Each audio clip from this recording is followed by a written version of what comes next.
কোন হেলা কইবি গাইছি সে ছাত্র ଥିଲା ছাত্র পুনি লুগাটা শুকোদলা তার বসরি আমার বেশ হেলা নি আউ ছাত্র পড়ি গলা সিধা একটা অপারেশন হই গলা সিক্রেট কথা তো কইবে না কিছু কহনি মতে ডর লাগুছে গাইস মোট ভিডিওরে আসি গলি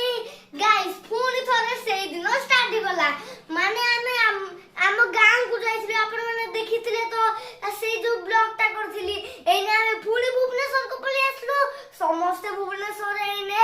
ଭଲରେ ଅଛୁ କିନ୍ତୁ ମୋ ଜେଜେବାପା ଟିକେ କଣ କରିବୁ ଆଉ କଣ କରିବା ଟିକେ ଗ୍ୟାସ୍ ଫ୍ୟାସ୍ ହେଇଯାଇଛି ନା ଆଜି ସକାଳୁ ପୁରା ବାଥରୁମ ଲାଗି ବହୁତ ଥର ପୁରା ଝାଡା ଲାଟିନ୍ ଯାଇଛନ୍ତି ବହୁତ ଥର ପୁରା ଏମିତି ବାନ୍ତି ହେଇଛି କି ଟିକେ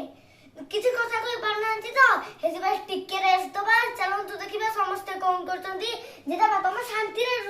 ରେଷ୍ଟ ନିଅ ଜଣା ନାହିଁ ଆଜିର ଭିଡିଓଟା କେମିତି ହବ ତମେ ଟିକେ ଶାନ୍ତିରେ ରେଷ୍ଟ ନିଅ ଆଉ କଣ କରିବା ଗାଇସ୍ ଚାଲନ୍ତୁ ସମସ୍ତେ କଣ କରୁଛନ୍ତି ଦେଖିଯିବା ଆଉ ଆରେ ବାପା ରହିଥାଉ ଟିକେ ମତେ ଜେଜେବାପାଙ୍କୁ ଗୋଟେ କଥା ପଚାରିବାର ଅଛି ଚାଲ ମୋ ସାଙ୍ଗରେ ଆସ ଗାଇସ୍ ମୋ ଜେଜେବାପାଙ୍କର ଯୋଉ ଏଇ ପେଟଟା ଟିକେ ଗ୍ୟାସ୍ ଭଳିଆ ଖରାପ ହେଇଗଲା ସବୁ ଝାଡା ଫାଡା ହେଲା କେମିତି ହେଲା କହିବି କଣ ପାଇଁ ହେଲା କହିବି ତା ରିଜନଟା କହିବି ଇଂଲିଶରେ କହିଦେଲି ରିଜନ ହେଲା ବାପା ସବୁବେଳେ ମାର୍କ କରିକି ହସୁଛନ୍ତି କଣ ପାଇଁ ହେଲା ଜେଜେବାପା ତମେ ବି ଶୁଣିକି ହଇରାଣ ହେଇଯିବ ମାନେ ଆଶ୍ଚର୍ଯ୍ୟ ଭୁଲରେ କହିଦେଇଥିଲି ମାନେ କି ତମର ହିଁ ଭୁଲ ଏଇଟା ତମେ ଗାଁରେ ଖରା ବେଳେ ଯାହାର ଭୋଜି ହେଲା ତାହାର ପଳେଇଲ ଘର ପାଖ ଗୁଡା ଭୋଜି ହେଲା ଆମ ଗାଁରେ ତମେ ପଳେଇଲ କଣ ଭୋଜି ତମେ ଚିକେନ ମଟନ ଖାଇଛ ତାର ହିଁ ପ୍ରୋବ୍ଲେମ ଟା ଏଇଟା ତମକୁ ସେ ଗ୍ୟାସ କରିଦେଲା କଣ କରିବା ମୁଁ ପେଟ ଗ୍ୟାସ ଆଉ ଗାଇସ୍ ମୋ ଜେଜେବାପାଙ୍କର ପୁରା ଟେନସନ ହେଇଯାଇଛି ରେଷ୍ଟ ନିଅ ଟିକେ ମୁଁ ତମ ପାଇଁ ଗୋଟେ ଭଲ କଣ ଗୋଟେ ଆଜି ଭିଡିଓଟା ହବ କି ନାଇଁ ବାବା ଦେଖିବା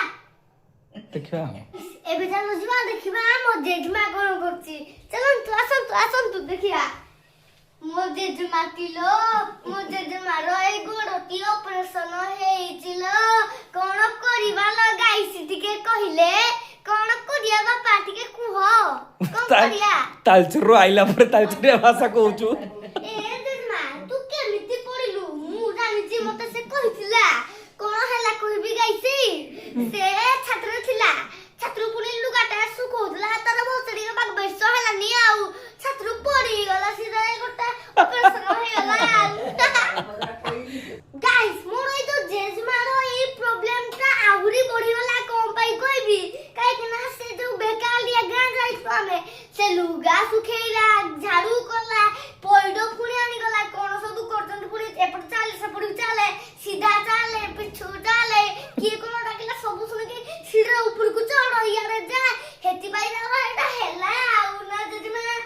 ଖାଲି ଗୋଟେ ଏପଟ ସେପଟ ବୁଲୁ ସିଏ କର କଣ କରିବା ମୁଁ ତାକୁ ଗାଁରେ ଏତେ ବି କହିଲା ପରେ ସିଏ ମାନିଲାନି ମୁଁ କଣ କହୁଥିଲି କହିବି ମୁଁ କହୁଥିଲି କି ଜେଜେମା ଏତେ ସବୁ କରନି ତୋର କଣ ହେଇଯିବ ଯଦି ମୁଁ କଣ କରିବି ଦେଖିଲା ବେଳକୁ ଗୋଡ ଫୁଲୁଛି ଏ ଅପରେସନ ପାଇଁ ତୁ ଏଇ କାମରେ କଣ ପାଇଁ କରୁଛୁ ଲୋ ଜେଜେମା ମତେ ହିଁ ଅସୁବିଧା ହଉଛି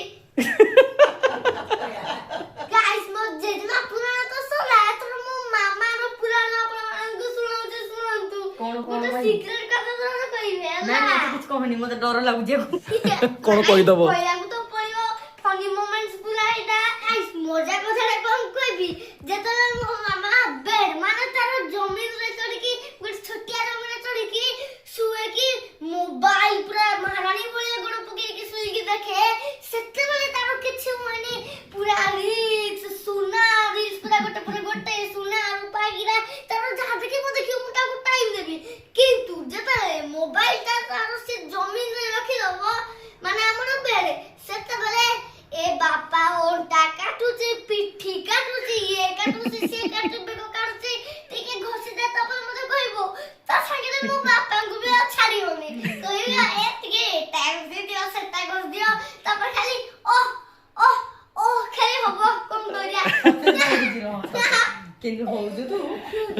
ରହିଥା ମତେ ମାରିବୁନି ହେଲା ମୁଁ ତ ପୁଅଟା ତୋ ହାତ ଧରୁଛି ମତେ ମାରିବୁନି ଠିକ ଅଛି ମୁଁ ତ ପୁଅଟା ତ ଗୋଡ ବି ଧରୁଛି ମାରିବୁନି ହେଲା ଆପଣ ମାନେ କମେଣ୍ଟ କରିବେନି ଇଏ ମତେ ଯଦି ହଠାତ୍ କିନା ମାରିଦବ ଆପଣ ମାନେ କିଛି କମେଣ୍ଟ କରିବେନି ହେଲା ଏ ମାମା ତ ହାତ ଧରୁଛି ହେଲା ଚାଲନ୍ତୁ ମୋ ବୁଢୀ ଜେଜେମାକୁ ଗୋଟେ କ୍ୱେଶ୍ଚିନ୍ ପଚାରିବା ତାର ଆନ୍ସର ସେ କହିପାରୁଛି କି ନାଇଁ ଦେଖିବା ଆସନ୍ତୁ ମୁଁ ପଛପଟେ ବୁଢୀ ଜେଜେମା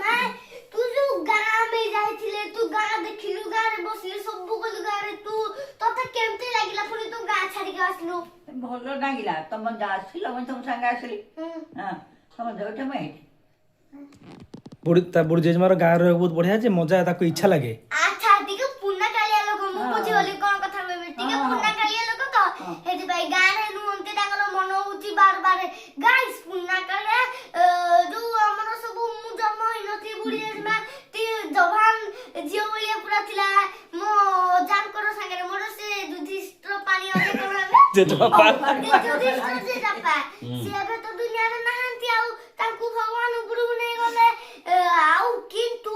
ସେଦିନେ ଗାଁର ଯୋଉ ମନ୍ଦିରଟା ମୁଁ ଆପଣମାନଙ୍କୁ ଗୋଟେ ଦେଖେଇନି ସେଠି ତାରିଣୀ ମା ବି ଦେଖିଥିଲେ ଦୁର୍ଗା ନା ଦୁର୍ଗା ମା ନା ବାପା ଆଲୋ ମୁଁ ଜାଣିଛି ତୋତେ ଗାଁ ଯିବାକୁ ମନ ହଉଛି ତୁ ଗାଁ କଥା ମନେ ପକଉଛୁ ତୁ ଆଉ ଗାଁ କଥା ମନେ ପକାନି ମୁଁ ତତେ ପୁଣି ନେବି ଥର ଗାଁରୁ ବୁଲି ଆସିବି କାଇଁ ଯୋଉମାନେ ବି ମୋ ବୁଢୀ ଜେଜେମାକୁ 95 ବର୍ଷ ମାନେ 95 ଯୋଉମାନେ ତାଙ୍କଠୁ ସାନ ପୁରା ନମ କରିଦିଅନ୍ତୁ ମୁଁ ବି ନମ କରିଦଉଛି ନମ କରିଦିଅନ୍ତୁ ଜେଜେବାପା ଚିନ୍ତା କରୁନି ତମର ଏଇ ଯୋଉ ପେଟଟା କାଟୁଛି ତମେ କଣ ପାଇଁ ବାହାରକୁ ଯାଇଥିଲ କହିଲ ତମେ ଏତେ ଭୋଜି କଣ ପାଇଁ ଖାଇଲ ତମେ ଯଦି ମୋ କଥା ମାନିକି ଖାଇ ନଥାନ୍ତ ତମର ଆଜି ପେଟଟା ଖରାପ ହେଇନଥାନ୍ତା କରିବା ହେଇଯାଇଛି ତ ଆଉ ପୁଣି ତେଲ ଲଗେଇକି ତମକୁ ଗୋଡ ଘଷିଦେବି ସବୁ ଏପଟେ ପିଠି ଘଷିଦେବି ବିଧା ମାରିଦେବି ଗାଇସ୍ ମୁଁ ଜେଜେବାପାଙ୍କର ପୁଣି ଘଷିବାକୁ ଅଛି ନା ମତେ ବାବା ଭିଡିଓଟା ନା କଣ କହୁଛ ଏଇଠି ଏଣ୍ଡ କରିଦେବା କରିଦେ ହଉ ଠିକ ଅଛି ଆଜିର ଭିଡିଓଟିକୁ ମୁଁ ଏଇଠି ଏଣ୍ଡ କରିଦଉଛି ଆପଣମାନଙ୍କୁ ଯଦି ଭିଡିଓଟି ଭଲ ଲାଗିଛି like share and subscribe comment କରିଦେବେ ହଉ ତାହେଲେ ଆଜି ପାଇଁ ଏତିକି ରହିଲି ନମସ୍କାର।